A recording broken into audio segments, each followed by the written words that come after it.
teacher.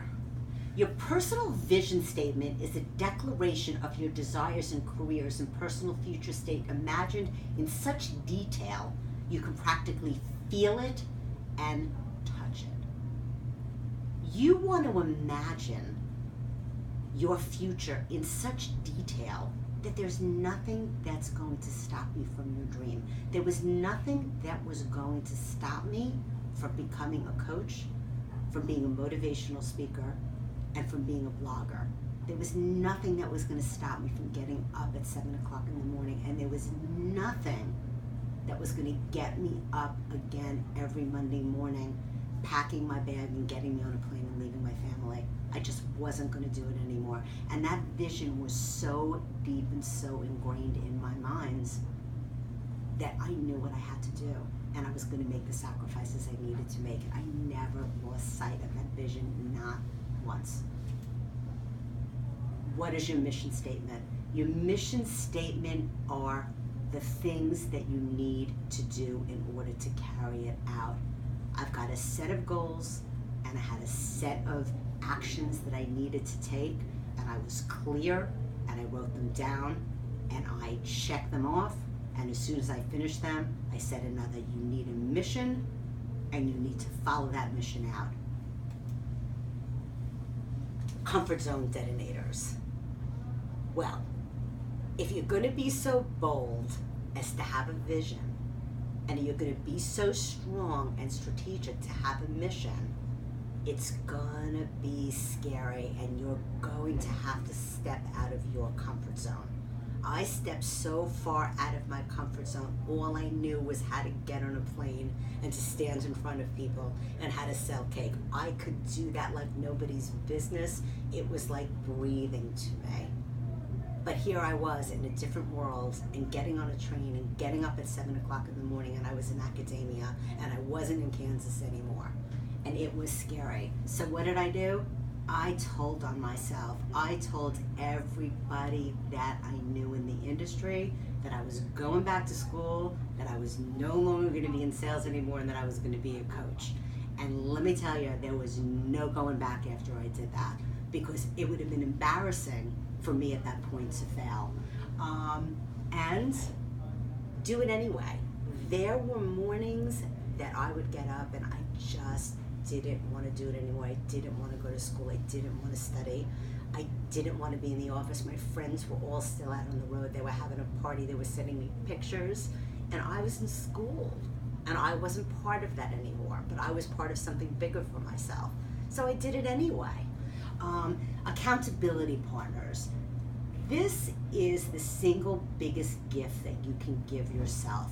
Find somebody who is doing the same things that you are doing and is in line with your mission, and make them your partner. I have an accountability partner. She's another woman who is also on the speaking track. She's also writing a book. She also is a blogger, and we send each other a set of goals every week, and she is really my lifeline.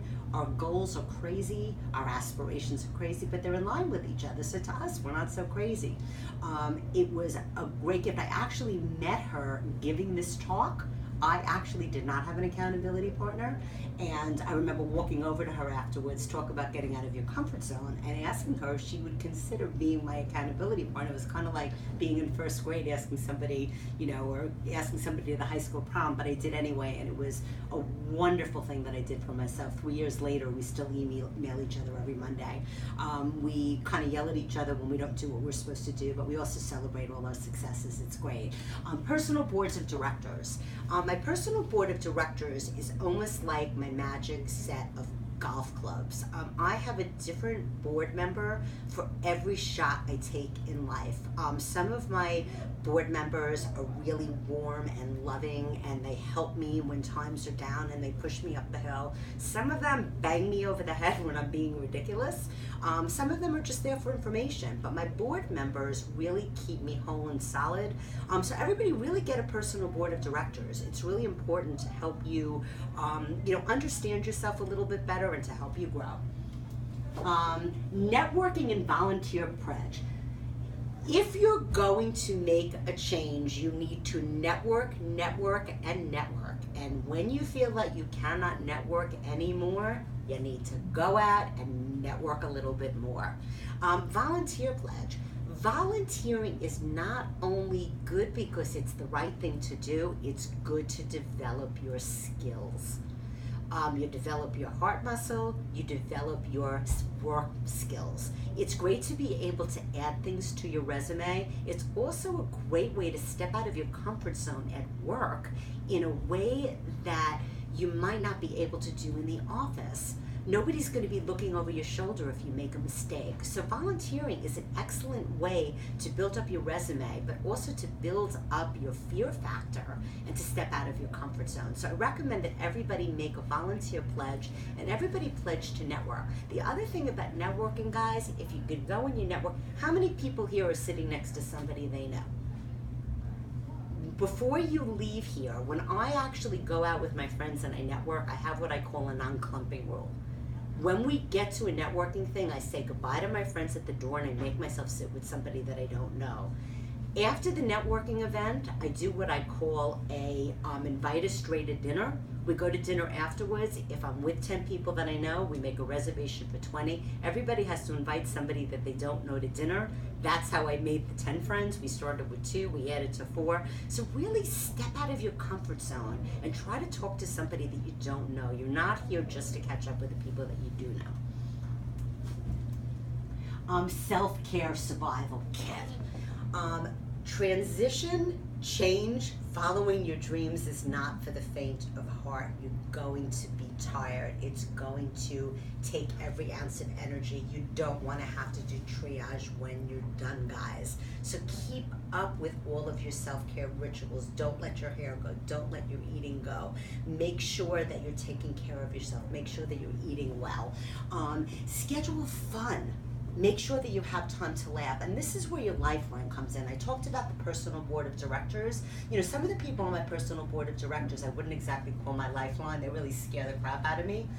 Some of them really make my life beautiful. So I call them when I feel like I can't go in anymore and they remind me that I can. You know, while I was going through this change, I mean, I love Facebook and I love social media. I felt like I had my own personal cheering squad.